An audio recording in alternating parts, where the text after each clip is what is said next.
Welcome to Agora by Give Something Back to Berlin. In this podcast series, we'll be finding out how migration has changed our urban landscape and exchange ideas with those who are making a difference. Join us while we tackle issues ranging from human rights and diversity to migrant identity and belonging.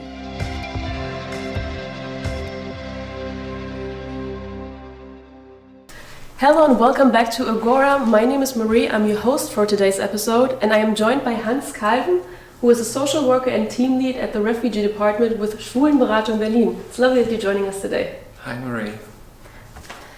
So when and why did you start offering services for LGBTIQ+ refugees in Berlin? So I've been working for Schwulenberatung already for the last 10 years and working mainly with gay men with psychiatric challenges before. And Schwulenberatung is offering a lot of diverse services to LGBTI people. But up until the year 2015, we didn't have a specialized service that was directed to refugees. And we noticed more and more people coming to our other services and had to realize that we were not very well equipped to address those requests because there was language-wise but also different laws that were relevant for those people, that we needed to think of something more specialized. What specific problems do LGBTIQ+ refugees face in Berlin, and how do you help them address those? Yes, there's a lot. It starts with housing. Refugees who come to Germany are by law obliged to live in official refugee camps or shelters, and those shelters are not known to be very LGBTI friendly places. So, and this is really how things escalated a bit for us in the year 2015, as more and more people came to us reporting that they were experiencing discrimination, violence, and many bad things in the actual refugee camps. So that is one major thing, the housing, and then there is psychological needs for trans people. It can be about hormones, or there's just so many needs that other people have and that also other LGBT people have, but then in the combination of trauma, different language needs and all that, it can be difficult even in a city as Berlin to just find your way and find the places that could address all those needs. So we're talking about the very specific needs of people of this community. What is specific about counseling these people? What is specific? I think one major thing that comes to mind is that LGBTI people, or queer people, if we want to have like a broader term, often had as a strategy for survival, keep everything within and keep everything hidden about all these subjects, about gender identity, sexual orientation, and suddenly, be it in counseling or be it in the asylum interviews, they are asked to reveal all that. All of a sudden, it's very important to come out with all these things, and that can be a big challenge for people to make that jump all of a sudden. And of course, the language is a challenge for us to have sensitive language translators helping us in our work. And also a specific thing that I would say is, compared to other refugees, for queer refugees, could also be that often these people cannot rely as much on family networks and community networks from their own countries of origin. Often they had to run from that as well, unfortunately. So you've already mentioned the question of language barriers and language problems. This is a thing that can keep refugees from making use of support systems and counseling services. How do you help queer refugees address this issue? I think from the very start our idea was that we needed to have both people who know Schwulenberatung, our organization, and the infrastructure of the city of Berlin, the German systems, healthcare, legal systems and all that, but also people who could understand what it means to be a refugee from their own experience, and people who speak the languages themselves. So our team already itself is organized in a way that we have both in the team. We have people who have known the Berlin infrastructure, and we have people who are migrants or refugees themselves and bring certain skills and knowledge and empathetic approaches with them by means of their own biographies. So already in our team we speak a lot of languages ourselves, and we have also from the beginning built up, let's say, a pool of translators, first working voluntarily, then for a little money, then later some of the translators could even get a full-time employment in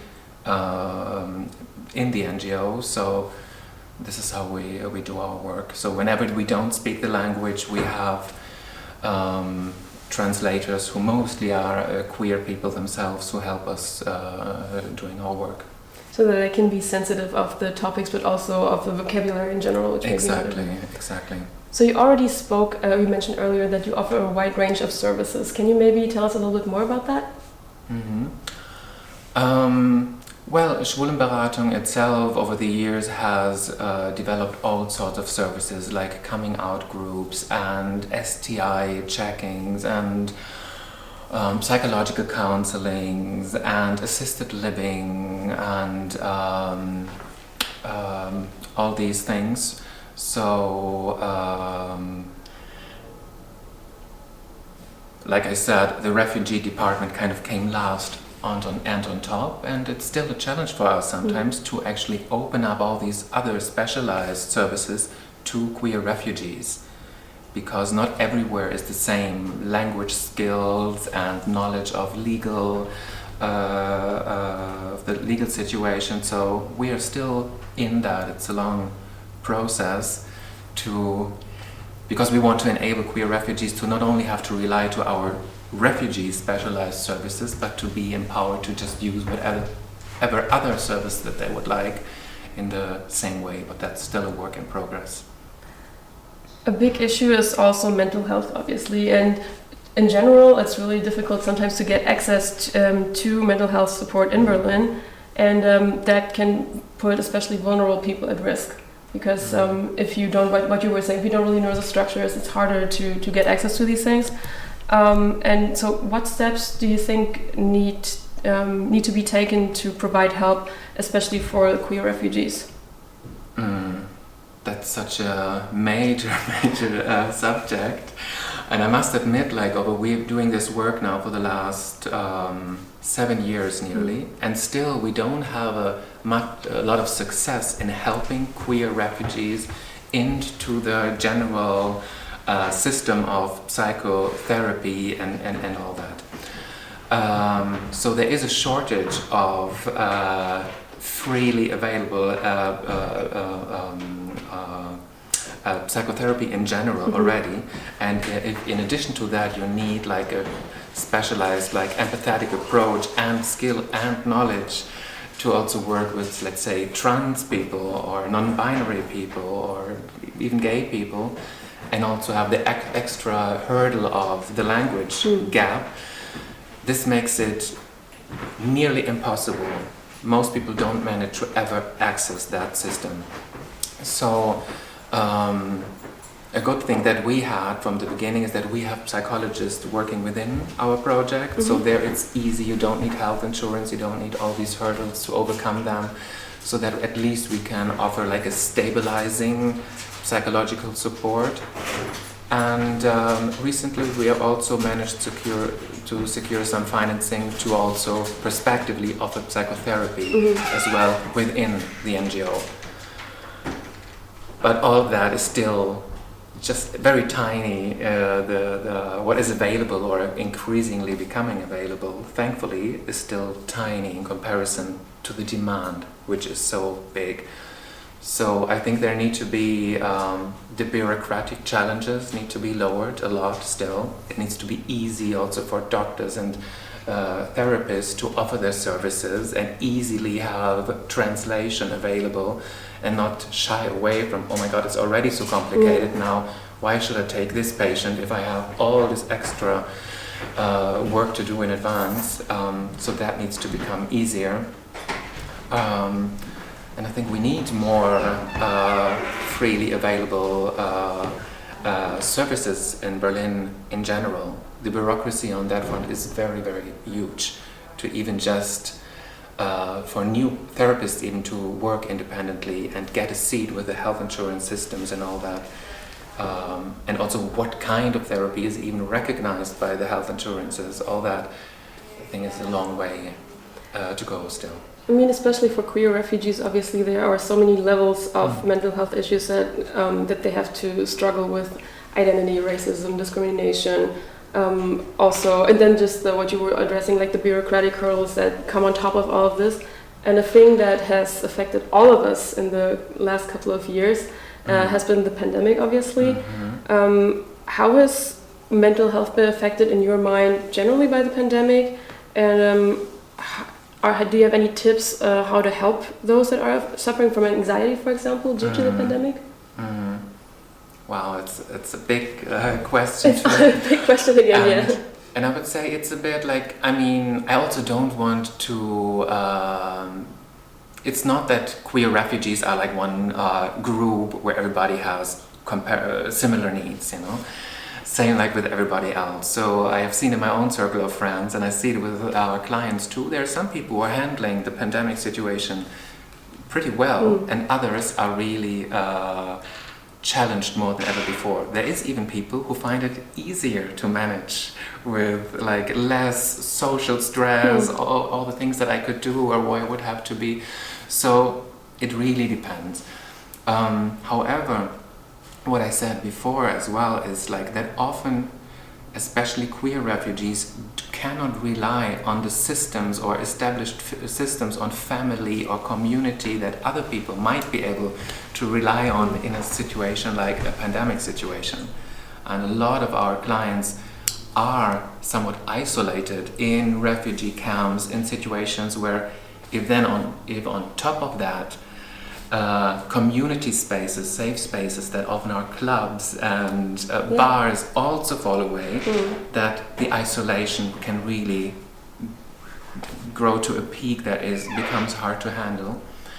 And the pandemic situation was also challenging in a sense that a lot of the offers and NGO offers also had to be closed, or the hurdles became bigger.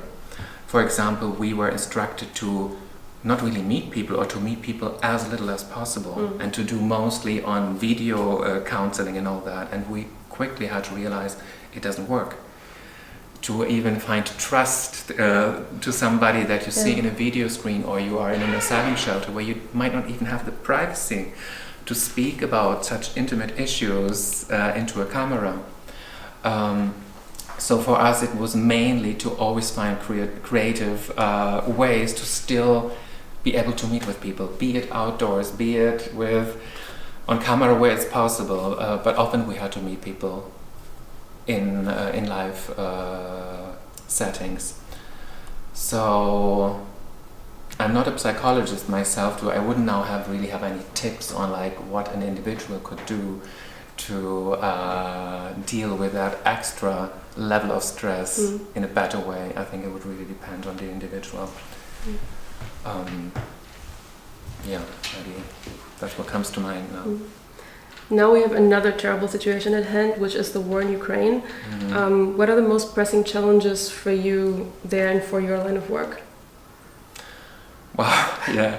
Another big question. It's also a very big question, and that is a question because I think really we are all so stressed out at the moment too, like just as social workers and therapists and legal experts, because the situation is so highly dynamic and we don't really know, and that is of course especially hard for the refugees themselves who are in a state of confusion. The thing is now that legally it's not very clear when people can access what kind of help, in what way. So the people coming from Ukraine at the moment are not encouraged to ask for asylum because they are applicable for another kind of humanitarian protection, which in theory sounds great, but from that to actually getting all the help that you need, medical attendance and shelter and food and all that, is very tricky. So for queer people coming from Ukraine, we have now a situation that we in a way know from other queer people coming to Berlin, that has to do with this big hope or even conviction of being able to stay in Berlin. And that is a cause of a lot of heartache, because once people access the system, and most have to access the system because their material survival depends on it, then they get into this kind of machinery of being distributed to all over the country.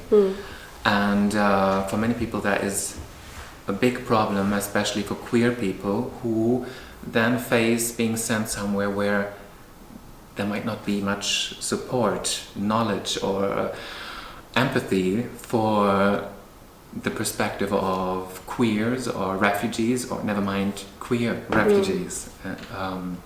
So yeah, we're still in a phase of finding orientation and seeing what impact can we have and what can we contribute to affect people in a positive way and offer some sort of guidance and support. But it's mostly a big question mark. Still, we have translated our website into Ukrainian language, and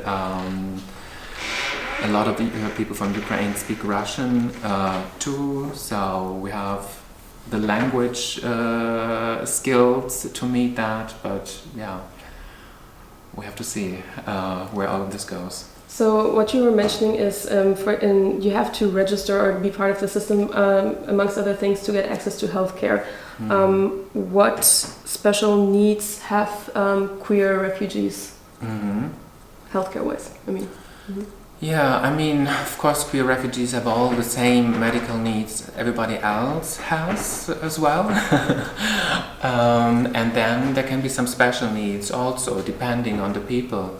I mean, especially trans people come to mind. Not all of them, not all trans people want to, for example, undergo hormone therapy or even surgery, but many do, and for many it's an existential need to do that, and that also is a source of big frustration to many trans people who come to Germany as refugees, because already for, let's say, German-born trans people, it's so pathologizing, I don't know if that word exists in English, and it's so highly bureaucratic to get all these things, all these needs met, that, as we mentioned before, for refugees, with the extra language barrier, and also the asylum legislation doesn't allow people to access the full catalog of medical interventions right from the start, so it's such a long, stony road, like, to get to all these needs met. But if people are lucky to be in a city like Berlin and to at least have access to NGOs like ourselves and others, there is some paths, and where we already have this network of empathetic and knowledgeable doctors, for example, where we can guide people into the structures to get ahead with those needs as good as possible. And of course, then also kind of STI and HIV treatment and counselling and all that, and to have access to that in a way that is not putting extra shame on people is a major subject too, and something that a city like Berlin can address pretty well, actually. So you help people with all of these specific needs and services. Where are you located? How can people find you and gain access to these services? Okay, Schwulenberatung has grown pretty big. All our services that are specifically addressing queer refugees are in Kreuzberg in Wilhelmstraße 115. Maybe you will can put a link to our website here in the show notes, or however that is called. And there we have all our services for queer refugees in many different languages, where I think it's the easiest way for people to find some orientation themselves and see which one does apply to them, what could be interesting. So we have a signature question that we ask all of our guests, and it is, what does giving back mean to you personally? For me, what comes to mind is that I don't want to compare myself now to all the hardship that queer refugee has to go through to come to Germany and everything that entails. But one thing that I think is typical for queer people all over around the world is that we have always felt this pull to move to the big cities, like this hope to find a place where we could also be more anonymous and kind of find our individual build our individual lives and find the safe spaces and find the infrastructure that caters to us and our needs and all that. And I too come from a smallish town in Germany, and Berlin could offer me all that freedom and to just express myself and be who I am and not worry too much. And for me it's a great thing in social work, and especially the kind of work that I'm doing now, that I can a little bit contribute to people who have those challenges plus many more to also find their home here and just get permission to be who they are. Thank you so much for sharing this and also giving us a bigger insight into the work of Schwulenberatung today. Thank you.